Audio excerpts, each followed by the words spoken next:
ఇలా చేస్తే chicken curry ఒక్క ముక్క కూడా మిగలకుండా తినేస్తారు. ముందుగా కేజీ చికెన్ తెచ్చానండి. చికెన్ తెచ్చేసి ఆ చికెన్‌ని ఒక గిన్నెలో యేసుకున్నాను.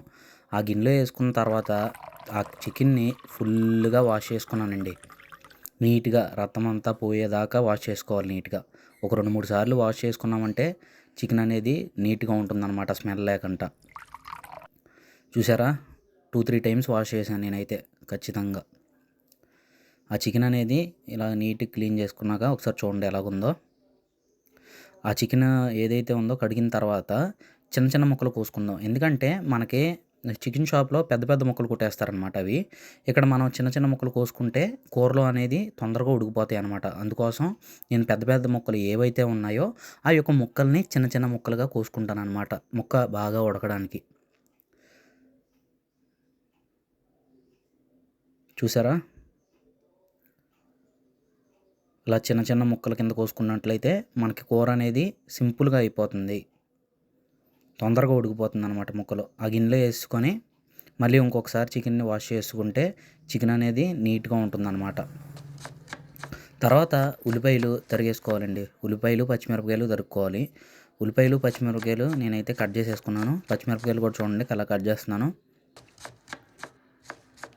ఇలాగా ఉల్లిపాయలు, పచ్చిమిరపకాయలు కట్ చేసుకొని కూరకు తగినన్ని ఉల్లిపాయలనమాట. మీరు ఎన్ని యేసుకుంటారో యేసుకోవాలి. ఆయిలు, కావాల్సిన పదార్థాలు చూడండి. ఉల్లిపాయ, పచ్చిమిరపకాయలు, ఆయిలు, జీలకర్ర కొంచెం, పసుపు, కారం, అల్లం పేస్ట్ అండి. ముందుగా నేనైతే అల్లం పేస్ట్ కొట్టేసుకున్నాను. మీరు మిక్సీలో కొట్టుకొని యేసుకోవాలి. సాల్టు, చికెన్ మసాలా ఇవండి మనకి మన యొక్క కూరకి ఏవైతే కావాలో పదార్థాలు ఇవి ఒకసారి నోట్ చేసుకోండి. ఇవి యొక్క పదార్థాలు యేసుకొని చేసుకున్నట్లయితే అద్భుతంగా ముందుగా స్టవ్ వెలిగించుకున్నాను. స్టవ్ వెలిగించుకొని పెద్దది ఒక దాకైతే పెట్టుకున్నాను. ఒక 3 టీ స్పూన్ ఆయిల్ అయితే యేసుకున్నాను. నేనైతే వేరుశనగ నూనె యేసుకున్నానండి. కూరలకు చాలా అంటే చాలా బాగుంటుంది. తర్వాత సన్నగా తరిగిన ఉల్లిపాయలు, పచ్చిమిరపకాయలు యేసేసుకొని చకా తిప్పేసుకుంటున్నానండి. తిప్పేసుకొని మూత పెట్టి ఒక 5 నిమిషాలు మగ్గినాయి అనుకోండి. చూడండి ఎలా మగ్గిపోతున్నాయో. నీట్‌గా మూత పెట్టుకుంటే మనకి కూర అనేది సింపుల్‌గా మగ్గిపోద్ది.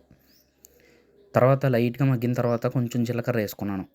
జీలకర్ర యేసుకుంటే చాలా మంచిదండి. తర్వాత మళ్ళీ మగ్గిన తర్వాత అల్లం పేస్ట్ అయితే యేసేసుకున్నాను. ఒక 2 స్పూన్లు యేసుకున్నాను. మీరు మీకు కావాల్సినంత యేసుకోండి. అంటే క్వాంటిటీ బట్టి యేసుకోవాలి. తర్వాత బాగా పచ్చివాసన పోయేదాకా ఏపుకోవాలి. తర్వాత పచ్చివాసన పోయిన తర్వాత చికెన్ అనేది మనం యేసేసుకోవాలండి దాకలో. చికెన్ యేసుకొని నీట్‌గా ఒకసారి గరిటెతో మనం కలిపేసుకోవాలి చికెను. చికెను ఉల్లిపాయలు ఉంటాయి కాబట్టి ఒకసారి నీట్‌గా కలుపుకుంటే మనకి అన్నీ కరెక్ట్‌గా ఉంటాయన్నమాట. ఒకసారి నీట్‌గా కలిపేసుకొని మనమైతే కొంచెం పసుపు, అలాగే కొంచెం సాల్ట్ కూడా వేసుకోవాలండి. కొంచెం సాల్ట్ కూడా వేసుకోవాలి. నేనైతే ఒక 2 స్పూన్లు యేసుకుంటున్నాను. ఒకవేళ చాలకపోతే మళ్ళీ చూసి మరీ యేసుకోవాలి. ఎందుకంటే ముందే ఎక్కువ వేసుకుంటే చికెన్‌లో అనేది తక్కువ సాల్ట్ పట్టిద్దనమాట మనకి. అర్థమవుతుందా అండి? చికెను మొత్తం పసుపు, సాల్ట్ యేసుకున్న తర్వాత ఇలా బాగా కలిపేసుకొని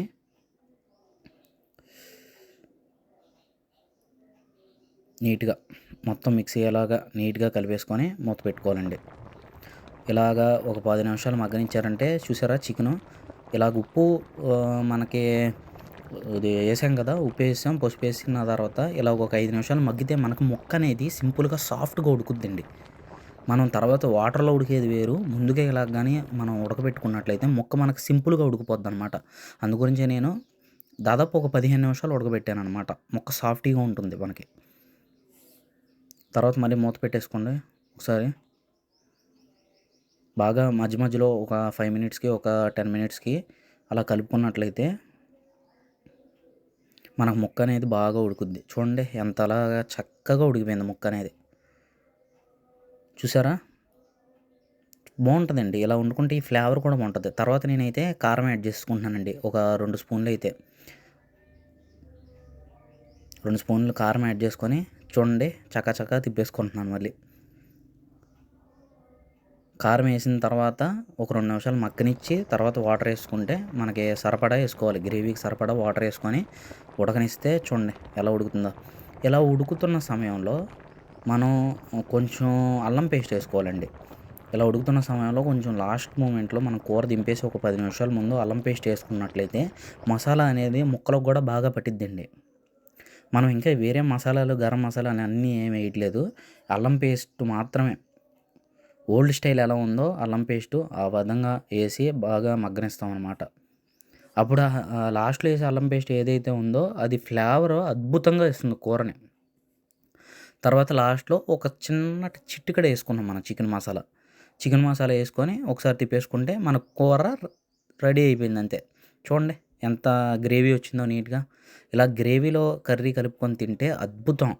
ఒక్క ముద్ద గూడా వదలకంట అమృతంలా తినేస్తారంతే. మన చికెన్ కర్రీ అయితే రెడీ అండి. ఇలాంటి వీడియోస్ కోసం మన ఛానల్‌ని సబ్స్క్రైబ్ చేసుకోండి.